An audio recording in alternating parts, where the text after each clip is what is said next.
चुनाव नजदीक आते ही हिमाचल में स्टार प्रचारकों की रैली और जनसभाओं का दौर शुरू हो गया है। आपको बताते चलें कि हिमाचल में 7वें और आखिरी चरण में लोकसभा के चुनाव होने हैं।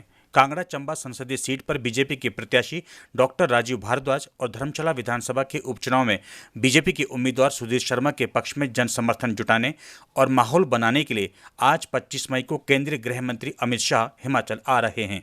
अमित शाह की आज ऊना और कांगड़ा जिला में जनसभा है। अमित शाह सुबह 11 बजे जिला ऊना के अंब में मेला ग्राउंड में जनसभा कर हमीरपुर से बीजेपी के प्रत्याशी अनुराग ठाकुर के पक्ष में वोट मांगेंगे और इसके बाद धर्मशाला के पुलिस ग्राउंड 1 बजे कांगड़ा से बीजेपी प्रत्याशी डॉक्टर राजीव भारद्वाज के पक्ष में प्रचार करेंगे।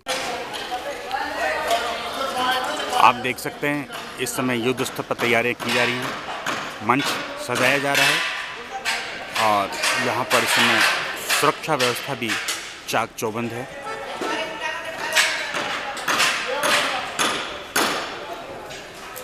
धर्मशाला में पिछले कल जो बारिश हुई उससे कुछ राहत है, लेकिन फिर भी गर्मी नहीं लगे। जो भी यहाँ पर आने वाले लोग हैं, बीजेपी के समर्थक हैं, इस चीज़ को ध्यान में रखते हुए यहाँ पर पंखे और देखिए आप कूलर भी दिखाई दे रहे हैं, आपको सब लगाए जा रहे हैं। कुर्सियाँ आ रही हैं क्योंकि आज करीब 1 बजे का कार्यक्रम है अमित शाह का। यहाँ पर समय है अभी कुछ घंटे, लेकिन तैयारियां शायद पूरी हो जाएंगी।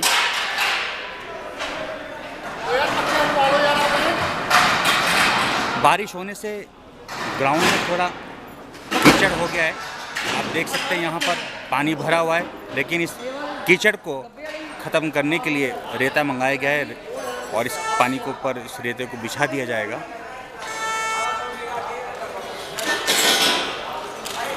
तैयारियां, चेयर हैं, माइक लग चुके हैं, पंखे यहाँ पर आ चुके हैं, सिर्फ अब तैयारी की जा रही हैं। और ये देखिए कि यहाँ पर ये जो ब्लैक कलर के जो आपको ये रेलिंग से दिखाई दे रही है, बैरिकेड्स हैं। यहाँ पर एक दायरा बनाया जाएगा जिससे कि कुछ यहाँ पर आए नहीं।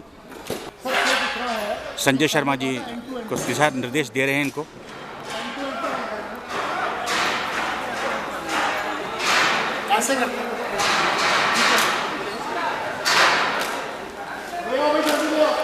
बस रैली को लेकर के तैयारियां चल रही हैं। 2 दिन बारिश की वजह से थोड़ा सा व्यवधान बीच में पड़ा है, लेकिन सभी तैयारियां समय के रहते पूरी कर ली जाएंगी। आप देख रहे हैं और 1 बजे के करीब अमित शाह यहाँ पे पहुँच जाएंगे। संजय जी, कितना टारगेट है यहाँ पर, कितने लोगों को पहुँचने का टारगेट दिया गया है? मंडल स्तर पर भी है क्या तैयारी? बिल्कुल बिल्कुल, 2 जिलों को 8 विधानसभा क्षेत्र इसमें शामिल रहेंगे और लगभग 15,000 कार्यकर्ता यहाँ पे। 15,000 की क्षमता यहाँ पर है। क्या उम्मीद लग रही, क्या माहौल लग रहा है? क्योंकि अब तो वोटिंग का समय बहुत कम रह गया, करीब 5 दिन का समय रह गया। किस तरह की तैयारियों को अंतिम रूप दिया जा रहा है और क्या आपको लग रहा है? पूरी तरह से हिमाचल में 4 की 4 और देश में 400 पार, उसी के ऊपर कृत संकल्प होकर के भारतीय जनता पार्टी का हर कार्यकर्ता लगा हुआ है। कल सुखविंदर सुक्खू का और विक्रमादित्य का एक मैसेज आया था शाम को, जब मोदी साहब की नाहन में और मंडी में जो रैली हुई थी, कि विक्रमादित्य ने ये कहा और सुक्खू जी ने ये कहा कि अगर मोदी जी आपदा के समय यहाँ पर आते हैं हिमाचल में तो एक अलग मैसेज जाता है जनता के बीच में। उसको लेकर आप क्या कहना चाहेंगे? मोदी जी की पूरी सरकार, जगत प्रकाश नड्डा भारतीय जनता पार्टी के राष्ट्रीय अध्यक्ष और हिमाचल से राज्यसभा के सांसद थे, नितिन गडकरी जी, अन्य मंत्री भी जब जब आवश्यकता पड़ी तब तब हिमाचल की आपदा में आकर के खड़े हुए और केंद्र ने खुले हाथों से हिमाचल प्रदेश का साथ दिया। लेकिन हिमाचल प्रदेश की सरकार ने केंद्र से मिली सहायता के ऊपर इस तरह से बंदरबाट की कि उसका लाभ हिमाचल प्रदेश के आपदा प्रभावितों को नहीं मिल सका। इसके लिए पूरी तरह से हिमाचल प्रदेश सरकार और पीडब्ल्यूडी मिनिस्टर विक्रमादित्य सिंह, जो आज भी सड़कों को रिस्टोर नहीं कर सके हैं, पूरी तरह से जिम्मेदार हैं। हिमाचल की जनता उनको माफ नहीं करेगी। ठीक है, धन्यवाद संजय जी आपका।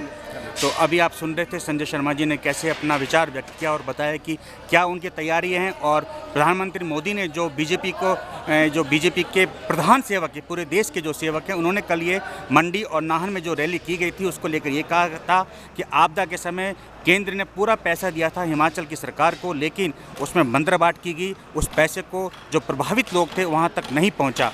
लेकिन मुख्यमंत्री सुखविंदर सुक्खू और विक्रमादित्य, जो कि कैबिनेट मंत्री भी हैं और मंडी से कांग्रेस के प्रत्याशी भी हैं, उन्होंने ये कहा कि बंदरबाट नहीं की गई, पैसा प्रभावित तक पहुंचा है। सिर्फ ये एक बीजेपी के लोग, जो बीजेपी के नेता, बीजेपी के जो प्रत्याशी हैं, वो लोग गलत मैसेज दे रहे हैं पब्लिक के बीच में कि वो पैसा हमारा गया था, लेकिन कांग्रेस ने उसका मिसयूज़ किया।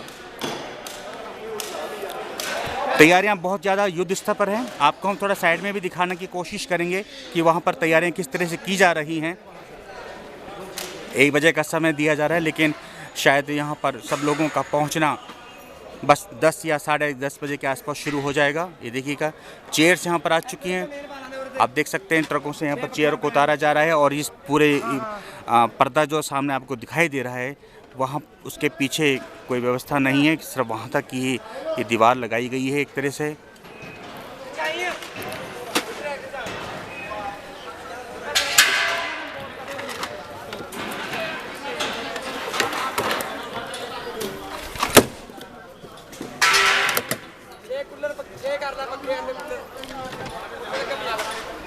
सुरक्षा को देखते हुए फायर ब्रिगेड की भी यहाँ पर पूरी गाड़ी पहुँच चुकी है। आप देख सकते हैं, मंच के पास थोड़ा हम जाने की कोशिश करेंगे और आपको दिखाना चाहेंगे। ये देखिएगा, ये बैरिकेड से, क्योंकि एक व्यवस्था बनानी पड़ती है, क्योंकि गृह मंत्री हैं, देश के गृह मंत्री हैं। आप देख सकते हैं।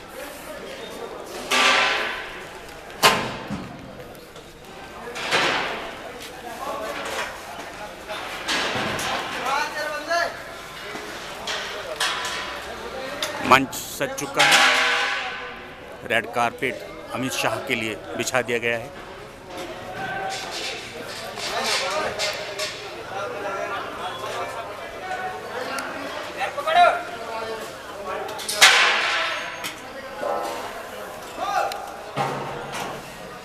ये एक डोम लगाया गया है और इसमें करीब 15,000 लोगों के बैठने की व्यवस्था रहेगी, क्योंकि डोम के अंदर भी कुछ लोग बैठेंगे और डोम के साइड में भी शायद अगर पब्लिक ज़्यादा आती है, भीड़ ज़्यादा होती है, तो चेयर्स वहाँ पर भी लगा दी जाएंगी।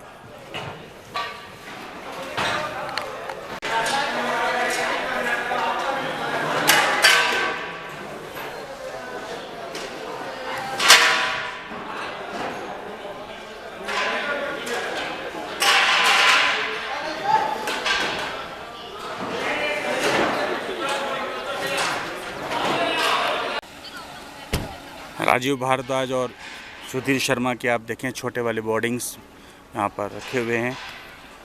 इंतज़ार है इन्हें किसी एक जगह की जहाँ पर इन्हें लगाया जाए।